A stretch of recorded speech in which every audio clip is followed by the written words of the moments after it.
戴會咁透㗎？成日戴咧，係啊，會光澤度好少少，但係咧你係戴咗5、6年、10幾年之後，你先會有見得到佢嘅光澤度好少少。係咪玉同埋翡翠會有分別？玉就係我話呢啲玉係玉石翡翠就係玉石入邊嘅一類，但係翡翠係玉石之王。係。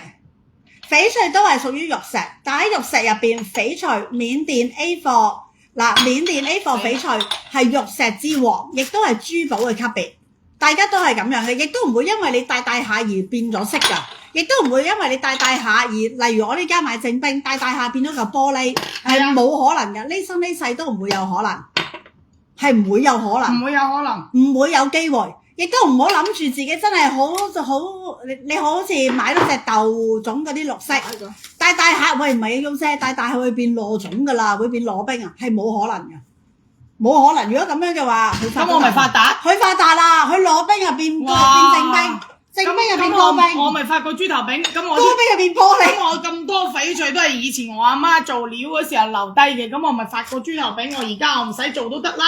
因為你唔好買添啊！因為你不停會變，係啊，冇可能㗎，係啊，係啊，所以呢一樣嘢我都想話翻俾大家聽，係真係冇可能，亦都唔好人云亦云，覺得真係呢一樣嘢會係咁，只會係油潤咗，係啦，就唔係綠咗，唔係綠咗，佢係潤咗。如果綠咗就誇張啦，你快啲做個證書睇啊！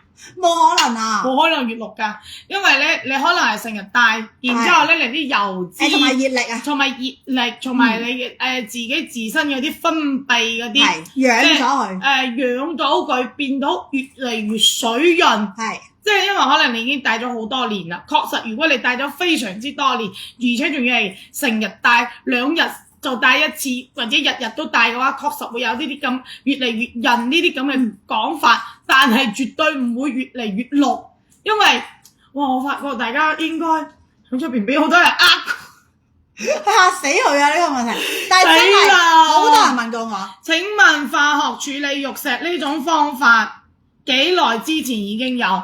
翡翠開始就有啦，翡翠開始就有啦，從翡翠開始就有㗎啦。呢個係香港嗰個，係咪啊？嚇？係有折射率㗎，因為咁大張嗰啲係真係有㗎，大張就有，細張係冇㗎。有6根嗰啲係咪會走開？唔會，因為天生有就有，天生就有，天生有就有啊，唔會冇㗎。佢喺地底下攞出嚟嗰時切開塊石頭，然之後做成吊墜，做成豬仔，做成手鐲，做成咩平安九佛公觀音如意。佢有嗰時就係有，冇佢就唔會有，除非佢唔夠好，佢嘅材質唔夠好，佢變咗種。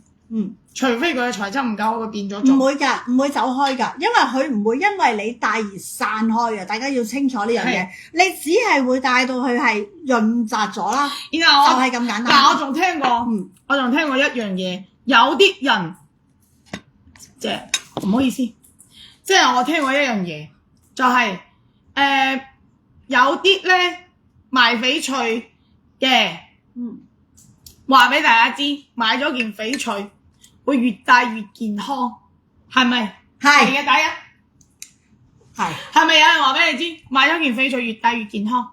係嘅，第一，越戴越健康，越戴越後生，越戴咧人嘅精神氣就越嚟越好，係咪？係嘅，第一。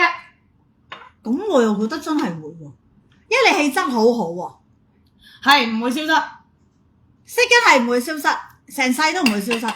你係有就係有，係啊，你係冇就係冇。有啊，真係有朋友仔話係啊。我而家覺得你賣翡翠啲手段咧越嚟越高張，所以你聽我哋啲做老實生意嗰啲咧，只可以喺我哋自己嘅檔口揾飯食。即係我自己覺得咧，戴翡翠咧係一個優雅咯，同埋一個氣質咯。唔係，首先第一咧，翡翠咧會有玉又平安呢個講法，但係前提條件係咧咩咧？呢件翡翠佢係有一個好好嘅寓意，呢個第一點。但係千祈唔好因為任何嘅可以辟邪咧，只有烏雞可以嘅啫。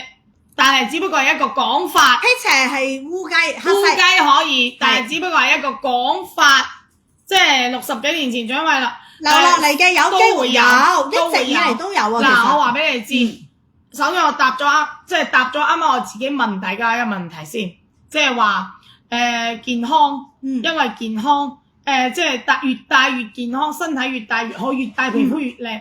首先翡翠係冇呢個任何嘅藥療各方面嘅一個玄學嘅功效嘅。多人肥話會唔會有微量元素？冇，全部冇。係冇功能嘅。冇功能嘅，翡翠係屬於投資產品，係屬於投資級別嘅珠寶，係屬於真真正正為你帶嚟情緒價值嘅珠寶。最主要係投資價值同埋升值空間。其他啲嘢只不過係一個非常好嘅寓意，佢唔係話因為你好嘅嘢肯定要有好嘅寓意噶嘛，啱啱先？即時我哋有佛功啊，例如我哋玉如意啊，有好多人咧就會轉個頭攞住呢啲寓意，包括烏雞啊，佢有辟邪擋災嘅寓意啊，然之後就攞住呢啲寓意去你哋，為咗要你哋消費。就講到佢有幾誇張，有幾勁，可能你戴咗呢件翡翠咧，你後生10歲，戴咗呢件翡翠咧，可能你本來呢幾年咧有少少唔舒服嘅，當黑嘅，你都可以轉好運。我同你講，首先你可以信，但唔可以，即係你可以心入邊有沉迷咯，心入邊可以有呢咁嘅諗法，但係你唔可以沉迷。買咗開心咗，咁係心情好咗，健康咗咯，啱啊。係，呢個心態啱，呢個係心態啱，但係佢